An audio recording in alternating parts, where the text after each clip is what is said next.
ఏంటి మరి నిన్న పొంగనూరులో భారీ ఎత్తున మంచి పరుష పదజాలంతో మాట్లాడారు నాగబాబు గారు. అంత చూస్తాము కొన్ని రకాలైనటువంటి వర్డ్స్ను కూడా ఆయన వాడినటువంటి పరిస్థితి, చాలా ఆవేశంగా మాట్లాడారు.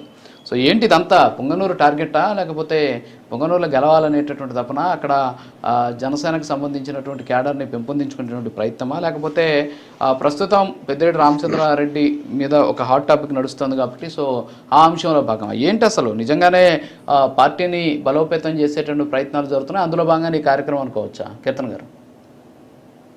ముందుగా అలాగే ప్యానల్ ఉన్న పెద్దలకి ప్రైమ్ లైన్ నమస్కారం సార్.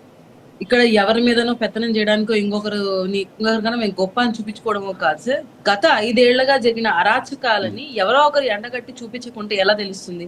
ఎందుకంటే ఇవన్నీ ఏవైతే లిస్ట్ ఆఫ్ అన్నయ్య చదివారో అదంతా ప్రజల నుంచి మాకు వచ్చిన విషయాలు సార్. ఎందుకంటే నేను చదువుకి వెళ్తున్నానని అంతా అంటున్నప్పుడే నాతో అన్నారు, ఏమో చదువుకి వెళ్తున్నారా, అక్కడికి వెళ్తే బండ్లు తిరిగి మళ్ళీ ఇంటికాడికి వస్తాయన్న ఆలోచన కూడా కరెక్ట్ గా ఉండదు, జాగ్రత్తగా పోవాలి, జాగ్రత్తగా రావాలి ఒక స్టేట్మెంట్. సెకండ్ స్టేట్మెంట్ ఏంటంటే 15 ఏళ్ళు అయిందంట ఇతర పార్టీ వాళ్ళు మీటింగ్స్ పెట్టాలంటే అక్కడ దిగడానికి. పర్టికులర్ గా ఎందుకు ఆ చదువు సోమల ఏరియాస్ అంటేనే కొంచెం ఎక్కువగా భయాందోళనకు గురవుతున్నారు సార్ ప్రజలు.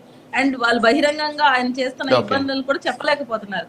మీరు గమనిస్తే నిన్న దగ్గర 10,000 పైసలకు మంది జనాలు అక్కడ గుమిగూడి సభకు మద్దతు పలికి ఈ రోజు ప్రజల పక్షాన నిలబడిన పవన్ కళ్యాణ్ గారి పార్టీని మద్దతు ఇచ్చి పవన్ కళ్యాణ్ గారికే పెద్దపీట వేయాలన్న ఇంటెన్షన్ తో అక్కడ ప్రజలు మాట్లాడుతున్నారు. ఎంతమంది వచ్చి ఎన్ని పేపర్స్ ఇస్తున్నారు సార్, ఈ అక్రమాలు చేశారు, ఈ అరాచకాలు చేశారు, మమ్మల్ని ఎంత ఇబ్బంది పెట్టారు.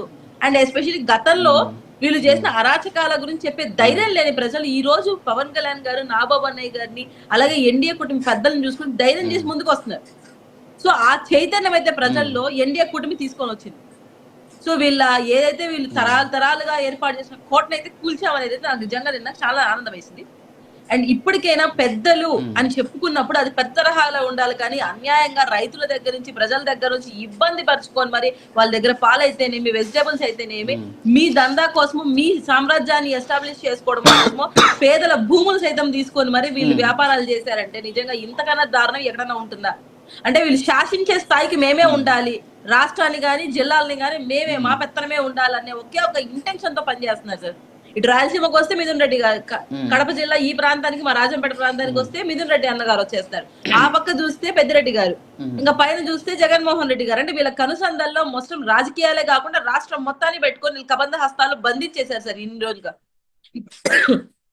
ఇప్పుడు ఆ కోటని బద్దలు కొట్టే ప్రయత్నం